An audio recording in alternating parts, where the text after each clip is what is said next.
بسم الله الرحمن الرحيم. اللهم صل على سيدنا ومولانا محمد وعلى سيدنا مولانا محمد وبارك وسلم عليه. کتاب الطهارت شروع شو دا اولنا د وبو متعلق بحث وکړو په کوم وبو سره پاکواله اصليږي، بیا پاکواله د نجاست خفیفه او د نجاست غلیظه نه پاکواله موږ سلمونو هغه بیان کړل او د څه بیان کو غسل بیان کو د جو د سو غسل نه سړی عاجز وي تیمم بیان کو وس مسال الخفین بیانې په موضوع باندې مس کول په تیمم بس مس څه ذکر کړل چې په تیمم کې هم مس کولی او په دای کې هم مس کولی په دې صورت وي نو موضوع کې هم مس کولی او په دوانو کې فرق دا دی چې د موضوع د مس چنن دا په حدیث سره ثابت ده او د تیمم کې د مس چنن دا په قران مجید سره ثابت ده دغه ځکه مخکې کړل خف چنن دا موضوع ته وي او خفین دا تسنیه ده دو موضوع ته چنن دا تسنیه د خفین وي واښوي المسح على الخفين مس ستوي المسح هو اصابه الشيء باليد المبتله بالماء ويولن لاس د وبو سره یو لاس لون کړه دی ناغه لون لاس یو سیس تر رسول دی دا مسوي لګي واښوي لون لاس به سیس باندې راکودل دی ته سوي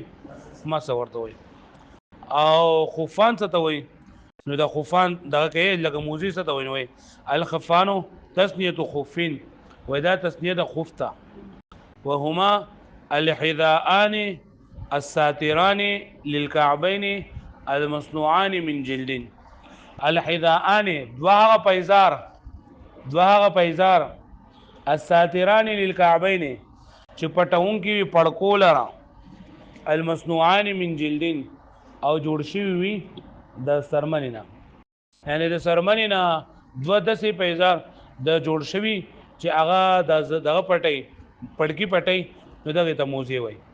الګه پوه شو به معنی نو په دې کې دا شرطونه دي یو دا چې د سرمنینا مو جوړي بل دا چې لکه دغه دا پوری وي پړکو پوری وي پوه شو نور ته د مسې د موزي لپاره شرطونه شپږ شرطونه دي ورستو براش ان شاء الله وز دا موزي د مسنه نه دا جایز ده دا په کم حدیث سره او په کم آیت سره جایز ده نو قال الله تعالی الله تعالی فرمایي یرید الله بكم اليسر الله پاک غواړي په تاسو باندې اسانی ولا یرید بكم العسر او الله پاک اراده نه کوي نه غواړي په تاسو باندې ګرانی مطلب دا دی کنه چې الله تعالی دا غواړي چې انسان ته اسانی نصیب شي په دې انسان باندې ګرانی رانی شي نو دا انسان دا د په موضوع باندې د مسه کول دا اسانی ده ځکه موضوع چې انسان په فوقین عام طور باندې هلته کې یخنی وي او هغه یخنی په وخت کې د خپل خپل نشي انځل د خپل انځلو کې تکلیف وي نو الله تعالی اسانی راوته جزا خیر د خپل منځه په خپل منلون لاس راکاږه په موضوع باندې نو الله تعالی په تاسو باندې اسانی غواړي په تاسو باندې ګرانی نه غواړي وقال رسول الله صلى الله عليه وسلم د رسول الله صلی الله علیه وسلم د قول نه هم ثابت دي المسح على الخفين چې مسح په موضوع باندې للمسافر د مسافر د پاره 3 ایام ولياليها 3 ورځې او 3 شپې نه یعنی مسافر به په موضوع باندې د مسح 3 شپې 3 ورځې بکای مدد مسر روانه د رسوبای کې بدا کو او بری کې راځي پیغمبر صلی الله علیه وسلم دا ویلي دی وینای کړی دا چې مسافر به په موضوع باندې بدري شپې او 3 ورځې مسح کوي وللمقیم یوم وليله او مقیم چې نه دا با یو شپه او یو ورځ دا مسح کوي 24 غنټه بیا ورسره خبرې وکړو ان شاء الله او د پیغمبر علیه الصلاۃ والسلام د فعل نه هم ثابت دي لکه قال جرير بن عبد الله البجلي رضی الله تعالی عنہ دی وی رأيت النبي صلى الله عليه وسلم بالا ما پیغمبر علیه الصلاۃ والسلام ولل چواړه بولی وکړل ثم توضأ او بیا او دس وکو ومسح على خفيه او په موضوع باندې مسح وکړه نو ګوره د موضوع باندې مسح د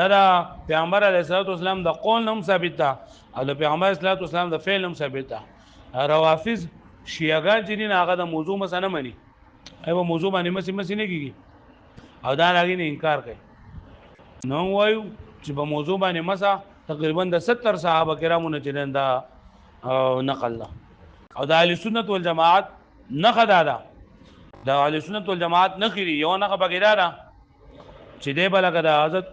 عمر رضی الله تعالی عنہ حضرت ابوبکر رضی الله عنه سره با مینا بکای دا شان حضرت عثمان نه حضرت علی سره به مینا کوي محبت به سره کوي او په موضوع باندې ممس چیندا بجایز غني شیعاګان چې نه هغه لگا شیخین ته کنزل کوي حضرت ابوبکر رضی الله عنه حضرت عمر ته آیت کنزل کوي به درې ورته وي او موضوع باندې مس هم نه مني نه اجاز الشرع المسح على الخفين وجائز کړي د شریعت دا مذهب موضوع باندې عوضا د پاره د عوض عن غسل الرجلين چې دا د خپو د انزلو په عوض کې فل وضوء په عوض کې تيسيرا على الناس د پاره د دې چې اسادي راشي په خلکو باندې یعنی د موضوع د مسح د سره پاره ده نه دا دې لپاره چې په خلکو باندې اساني راشي لکه پوه شو به باندې شروط جواز المسح دا وجوب یا سبق وایځه نمسح دا جائز کېدو شرطونه وای